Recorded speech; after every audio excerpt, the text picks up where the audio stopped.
gentlemen, and welcome to Album Drink. I'm back with you with another episode here. Yes, remember, yes, I'm back again. So yeah, here we go. Today I'll be giving you a G-Funk classic, a Death Row classic, West Coast classic. These guys here, the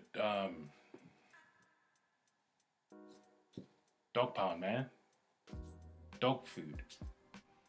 Let me get into it then.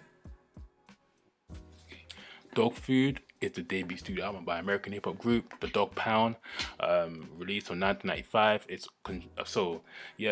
Released on October the 31st, 1995. Recorded between December 1994 and April 1995. Genres is obviously G-Funk hip hop, West Coast hip hop. The length of the album is 71 minutes and 90 seconds. The label the album distributed from is Death Row Records. The producer for the album himself, Suge Knight, executive producer, Dre as a consecutive producer, Daz Linger, DJ Pew, Emmanuel Dean, and so let me go run you through the actual rundown of the album here. So its controversial lyrics were the subject of shareholders' protests. The album was supposed to be released in July 1995, but as a result of controversial from the Time Warner, the release was delayed for 3 months. The two singles were released from the album Let's Play House and New York, New York, featuring Michel'le and Snoop Dogg, respectively. The album peaked at number 1 on the Billboard 200 charts on November 18th, 1995. It is one of the last highest selling critical acclaimed release from the label, preceding only the Dogfather and Snoop Dogg and Tupac's albums. As an anticipated album, it is the last album to be officially produced under the G-Funk subgenre era of hip-hop. Though Dr. Dre was Death Row's top producer at the time, the album was mostly produced by Daz himself. Dr. Dre mixed the album. Dogg Food led the way for Daz to become an in-house producer for Death Row until his departure in the late 1990s.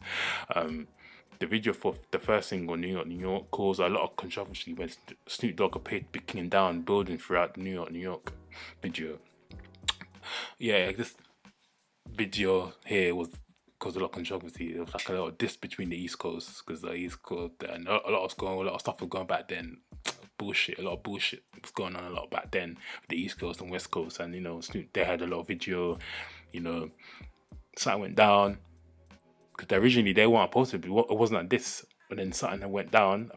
I think their trailer got shut up, and then they decided to put it out as a diss track, and then obviously a lot of East Coast hip hop artists weren't happy with that, and then they got worse, and it's bullshit. But yes, let me get back to what I'm saying anyway.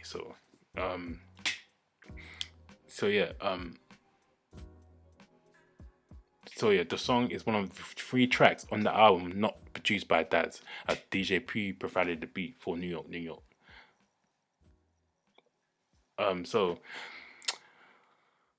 The 2 singles from the album, I said earlier, New York, New York, released September the 17th, 1995, and Let's Play House, released on December 15th, 1995, like I said earlier. So I'm going to run through the critical restrictions. Encyclopedia of the Popular Music wrote that the album revealed a comparative deftness of a touch and a penchant for itself, parodying largely lacking in the group's more esteemed colleagues. Washington Post applying that the Dogg Pound's variation on what has become a stale formula in less sample-driven than most G-Funk. Instead, it focuses on the formidable verbal flow and rhyme skills of Daz and Corrupt. Baltimore Sun wrote, the music here sounds wonderful fresh, from the growling synth bass of Smooth to the dreamy, slightly tropical pulse of Big Pimpin' 2. It's true. This is one of my favorite albums in here. This album here is that said this day when I was reading the critical sections. I love the G-Funk era as well. I love the sound, the synthy bass, that pop West Coast funky driven style music. The production of the album was immense. If you have never heard the album, you need to listen to the album. The production was perfect, as well as the lyrics as well. But just listen to it, it's calm. You feel like it in California. The album represents that area, the professional rating for you. All Music, they gave it a 3 out of 5. The Entertainment Weekly gave it an A. The Los Angeles Times gave it a 3 out of 5. The Cube gave it a 4 out of 5 as well. So yeah, that's the reviews for you there. So I'm gonna run through the track list for you as well. 17 tracks on the album altogether. So I want to run through them quickly with you as well. So number one, the intro. Number two, Tha Dogg Pound Gangsters, produced by Daz himself. Number three, Respect, produced by Daz. Number four, New York, New York, featuring Snoop Doggy Dogg, produced by DJ Pew. Number five, Smooth, featuring Snoop Doggy Dogg, produced by DJ Pew. Six, Psycho Lickno, featuring Mr. Malik, produced by Daz.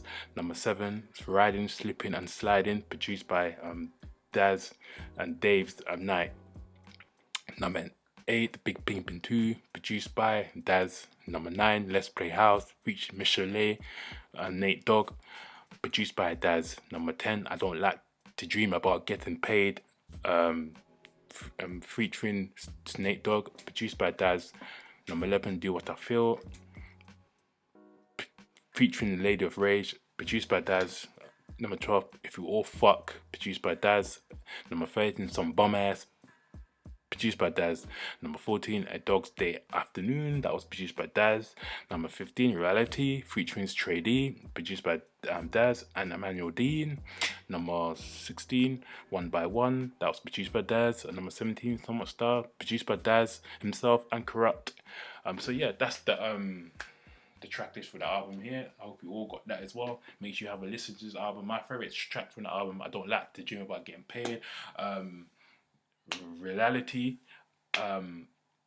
Riding, Slipping, Sliding, Psycho Lickno, yeah, and Do What I Feel. Those are my favorite songs on the album. Just love the production of the album. Everything about it, just me, it's my favorite, one of my favorites, and yeah, definitely. And let me know in the comments why is it one of your favorite albums of all time as well. Yeah, definitely. Let me know. Give me a reason why it's your favorite. And it's one of my favorites.